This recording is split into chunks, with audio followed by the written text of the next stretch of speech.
Uzunga qolmay biz sun'iy aql hayotımızın hamma sohasiga cho'nqur ta'sir ko'rsatgan bir irog'i hujimiz. Ya'ni sun'iy aql texnikasidan foydalanib tijoratlarni yurishlashtirish mislsiz darajada sipirliq mazmunlarga oid mahsulotlarni ijod qilish, hukumat mulozimatlarini yurishlashtirish va hamda asosiy muassasalarni qo'g'dash qatorliq ishlarning hammasi bundan keyin sun'iy aql orqali ilib berilishi olib turdi. Ham shuning bilan birlikda sun'iy aql texnikasidan foydalanib mashina odamlarningki ehtiyojlarga, ya'ni xizmatlarga yordamlashish va hamda keng energiya manbasini paydo qilish qatorliq jihatlargacha sun'iy aql ishlatildi.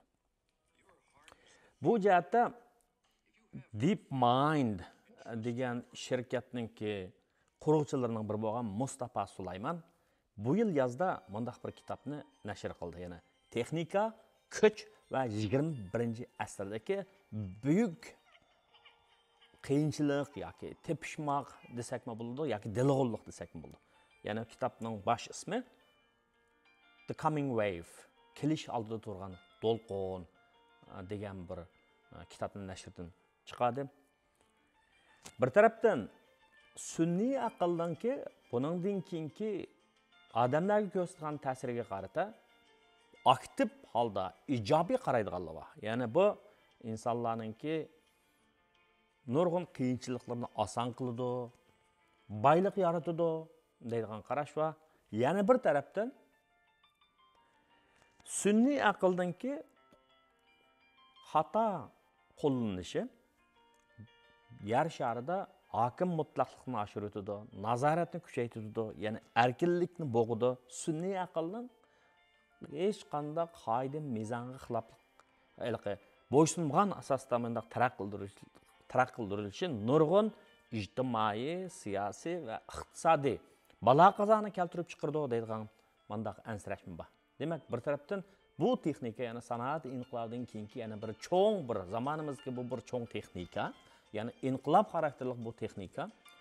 Bir tarafdan ijobiy tarafdan kishilarga qulaylikni kelsa, salbiy tarafdan uning cheklimsiz qo'llanilishi va nachar artistlarning zulmatlik artistlarning, hokimiyatlik artistlarningki yoki bo'lmasa shaxsiyatchi razil odamlarningki buni tar ma'nida yomonlik uchun qo'llanishi insoniyatningki qurib chiqqan, yaratgan madaniyatiga, hokimiyatiga va hozirgi mavjud dunyoning tartibiga nurg'un tahlikni ilib keladi deydigan shunaqa qarashlar bor. Shunga yuz berayotgan hodisalar, texnikadagi bu o'zgarish to'g'risida bizning kishilarimiz oz to'la bilimga ega bo'lsin deb men egilik tiklash melodiyasi nomli kitobimda bir ikki bat mush to'g'risida to'xtalgandim. Bu yilning 5-ida yozilgan. Ya'ni shu kitobdagi bir kichkina yozmaningki mavzusi sun'iy aql, kelgusidagi jamiyat va iqtisod.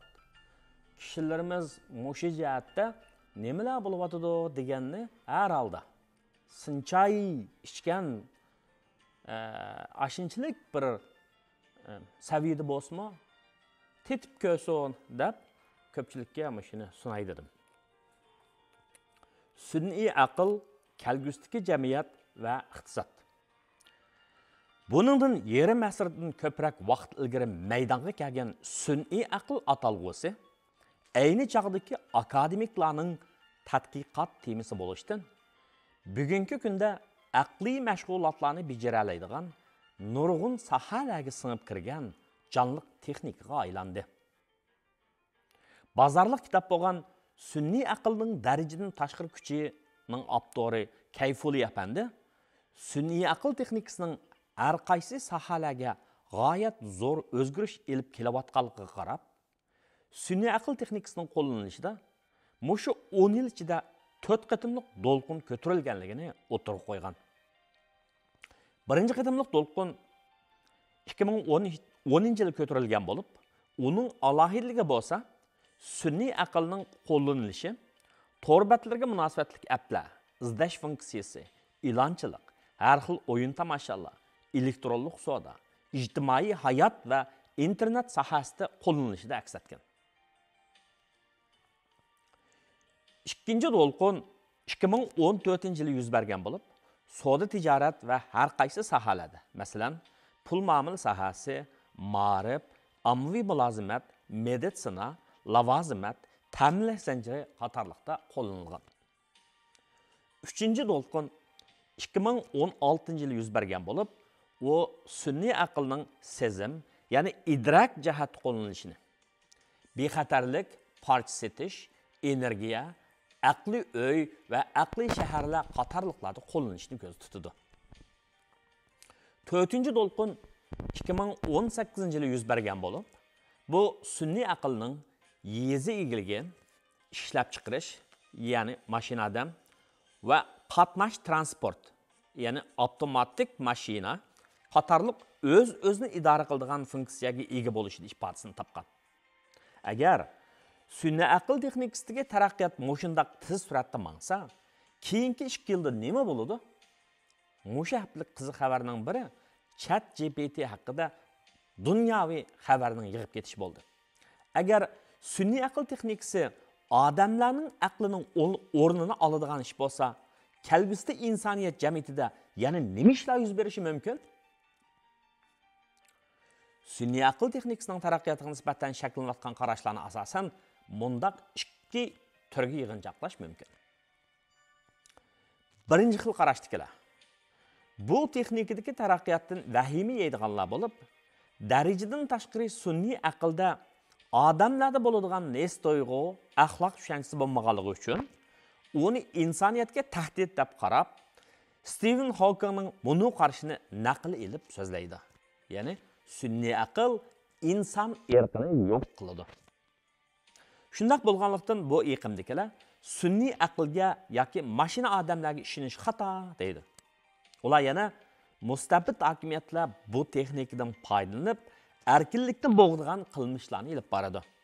Jasuslik programmasi, yuz tonish, ovoz tonish texnikalari orqali o'zining hokimiyatiga dushmaniy qarashlar deb qaragan kishilarni yoki aholini tömür changilg'a oladi.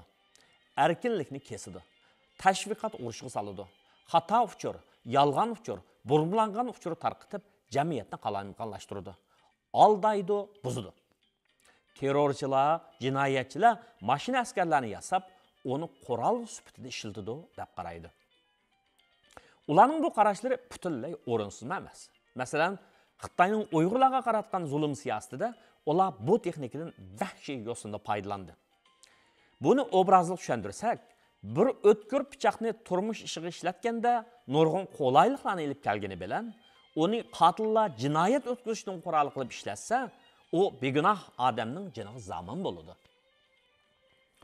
Facebookning quruvchisi Mark Zuckerbergni o'z ichiga olgan yana bir qism kishilar sun'iy aql texnikasini insoniyatga foydali, sun'iy aqlning ma'rif, ishlab chiqarish va sahiyada qo'llanilishi kishilarning vaqtini tejaydi, ularning turmushiga qulaylik elib keladi deb qaraydi.